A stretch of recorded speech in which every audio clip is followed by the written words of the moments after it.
আসসালামু আলাইকুম। আশা করি সবাই ভালো আছেন। আলহামদুলিল্লাহ, আপনাদের দয়ায় আমি অনেক ভালো আছি। তাই এই প্রতিদিনের মতো শুরু করলাম একটি নতুন ব্লগ। এই যে রান্নাবান্না দিয়েই শুরু। তবে ইলিশ মাছ ছিল আগের, ইলিশ মাছটা এখন কাটবো। তো আপনার ভাইয়া বলছে আজকে ভাজা মাছ খাবে পাতলা ডাইলের সাথে। তা আমিও রাজি হয়ে গেলাম যে খারাপ হবে না, ভালোই হবে। ভাজা মাছ দিয়ে মুসুরি ডাল পাতলা করে রান্না করলে, সাথে ভাজা মরিচ থাকলে, আলু ভর্তা থাকলে অনেক টেস্টি হয়। তাই যেই কথা সেই কাজ আর কি। দেখেন মাছ কেটে নিলাম।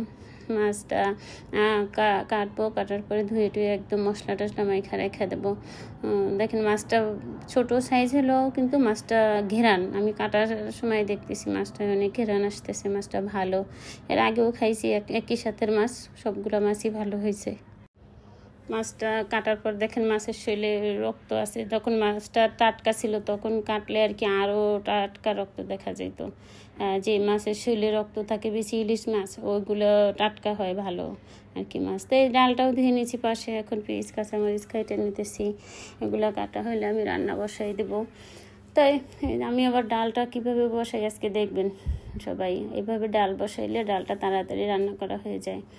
তাই কাঁচামরিচ পেস্ট কাটতেছি। কাঁচামরিচ পেস্ট কাটার সময় তো কান্না করতেছি, তার মানে কেউ জানি বকা দেছে, বকা খাইছি। বকা খাওয়ার পর কান্না করলে যেমন আর কি অবস্থা হয়, পেস্ট কাটার সময় এরকমই হয়। পেস্টটা ভালো হইলে আর কি, টাটকা হইলে, অরিজিনাল পেস্ট হলে নাকি চোখে পানি এসে পড়ে এই আর কি। তাই এই যে দেখেন ডালের ভিতরে আমি টমেটো, কাঁচামরিচ, পেঁয়াজ, একটু সামান্য আদা রসুন বাটা, তারপর হলুদ, লবণ, এগুলো সব একসাথে দিয়ে দেব। রসুন এগুলো দিয়ে একবার আমি চুলায় বসাই দেব। দেখবেন ডালটা তাড়াতাড়ি ফুটে যাবে। প্রতি বছর রমজানে দেখা যায় আমরা গরুর মাংস বেশি খাই, এবছর মাংস কম খাইতে ইচ্ছে করতেছে, মাংসের ঘেরানটা বেশি ভালো লাগতেছে না। তাই আমি ওই যে ইলিশ মাছের, এর আগে ইলিশ মাছ খাইছি, ওগুলোর কানসা ফুলকা গলা ছিল, ওগুলো দিয়ে আমি লতি দিয়ে রান্না করব। তো ওগুলো নামাই ভিজাইলাম। আর সাথে এই যে দেখেন আমি ছিলা বিক্রি করে না মহিলারা, লতি, ওনাদের থেকে আমি লতিটা আনছি। তা ভাবছি জাগ্রহ রমজান মাস যেহেতু কাজ একটা কমলো, সেই তৈরি লতি নিয়ে আসলাম। তো ওইটা কেটে নিলাম, ওইটা রান্না করবে। দেখেন আমার সব কিছু কাটাকুটি হয়ে গেছে। এদিকে চুলায় ডালটা বসাই দিছিলাম, এটাও ফুটা যাইতেছে, বলক আসছে একটু আগেই। তো এই যে দেখেন বললাম না যে এইভাবে ডাল বসাই দিলে ডালটা তাড়াতাড়ি ফুটে। তাই তো ডাল ফুটতেছে, এইদিকে আমি চুলায় মাছটা ভাজা নেব। তাই এই মাছ ভাজার সাথে আমি কিছু শুকনো মরিচও ভাজবো। তা বললাম না যে প্রতি বছর বেশি মাংস খাই, মুরগি গরুর মাংস বেশি খাই। আপনি ভাইয়া বলতেছে এবছর তো আমাদের বেশি মাংসই খাওয়া হইতেছে না। আমার এবছর মাংস খাইতে ইচ্ছা করে না। ভোরাইতে দেখা যায় কি মাংস দিয়ে ভাত খাওয়া যায় না বেশি, এই জন্য একটু অন্যরকম রান্নাবান্না করলে, সবজি বা শাক ডাল বা মাছ এগুলো দিয়ে আর কি একটু আমি ভাত খেতে পারি। এগুলো দিয়ে একটু ভাতই তো আমরা এক প্লেট খাই এই আর কি। তো আপনার ভাইয়াও বলছে না এবছর খারাপ না আর কি, মাংস ছাড়া যে খাইতেছি খারাপ খাইতেছি না, প্রায়তে ভাত খাওয়া যায় আর কি। তাই এই জন্য আর আপনার ভাইয়া কিছু বলে না, আমি যেভাবে বলি ওইভাবে। আর ওনার কোনো পছন্দ থাকলে তো উনি বলে যে এভাবে রান্না করো, তাই আমি ওইটাই করার চেষ্টা করি আর কি। তাই মাছ এক পিঠ ভাজা হয়ে গেছে, উল্টাই দিছি। পরে দেখেন সাথে শুকনো মরিচ দিয়ে দিছি। এভাবেই তো আমরা হোটেলে গেলে তো এইভাবেই সাথে মাছের তেলের ভিতরেই মরিচ ভাজলে আর কি ঘেরানটা বেশি আসে। তাই মাছটা ভাজা হয়ে গেছে, এখন উঠাই নেব। মরিচও ভাজা হয়ে গেছে। তারপর এই তেলটা দিয়েই আমি এখন লতিটা রান্না করব, তাহলে লতিটা আমার মনে হয় বেশি স্বাদ হবে আর কি। তো বাচ্চারা তো সব তরকারি খাইতে পারে না, ওরা তো এই মাছটা দিয়ে একটু বাইছা কোনো রকম দিলে ওরা খাইতে পারবে ডাল দিয়া। আর কালকের তরকারি আছে, ওগুলোর মাংসটা রয়ে গেছে আর কি, ওইটা যদি খায় ওরা হাঁসের মাংসটা এই আর কি। তাই লতির তরকারি আপনার ভাইয়া আর আমি খাবো। আপনাদের ভাইয়া আমার হাজব্যান্ড তো বেশি পছন্দ করে লতি। একটু অন্যরকম তরকারি হলে ভর্তা ভাজি শুটকি মুটকি এইসব উনি অনেক পছন্দ করে। তা লতিটা সিদ্ধ করে নিতেছি। যদি ভয় পাইতেছি যদি চুলকায়, আমি ধোয়ার সময় একটু হাত চুলকাইছে আমার, এই জন্য ভয় পাইতেছি দেখে একটু সিদ্ধ করে নিলাম। আর ডালটাও ফুটে গেছে, ঘুইটা দিলাম। এখন আমি ডালটা বাগার দিয়ে নেব।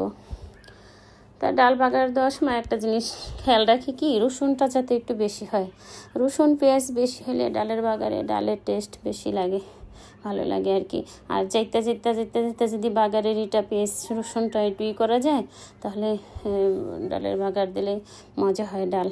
তাই এই যে আমার ডালের বাগারের বেরেস্তাটা হয়ে গেছে, এখন দিয়ে দেবো এই কড়াইতেই আমি লতিটা বসাই দেবো।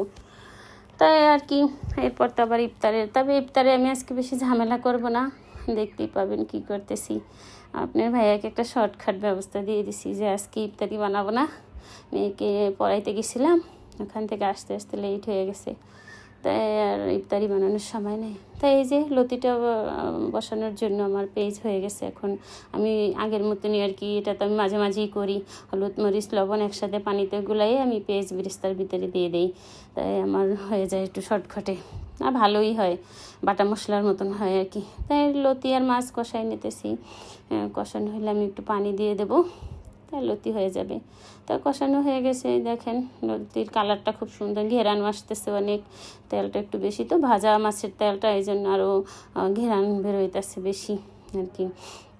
তাই এখন আমি লতিটা নামাই নেব, তার আগে চিন্তা করলাম যদি গলা চুলকায়, ভয় লাগতেছে, আপনার ভাইয়া যদি বকে বা কিছু বলে, এই জন্য আর কি একটু লেবুর রস দিয়ে দিলাম সন্দেহ দূর করার জন্য। আশা করি গলা চুলকাবে না, আর এর তো যত্ন করে রান্না করার পরে যদি গলা চুলকায়। তা হয়ে গেছে রান্না করা, দেখেন এখন বাইরে নিচ্ছি বাটিতে, এই যে মাছ ভাজা, নিচে তেল আছে, আর এই ডালটাও দেখেন হয়ে গেছে, ডালটা খুব সুন্দর হয়েছে। এইভাবে ডাল রান্না করে পাতলা করে ভাজা মাছের সাথে আপনার ভাইয়া অনেক পছন্দ করে। তাই টেবিলে গুছানো হয়ে গেছে, দেখেন ইফতারের জন্য আপনার ভাইকে বলছিলাম চাউমিন নিয়ে আসতে, বাচ্চারা চাউমিন খেতে চায়, তাই চাউমিন নিয়ে আসছে উনি বাইরে থেকে।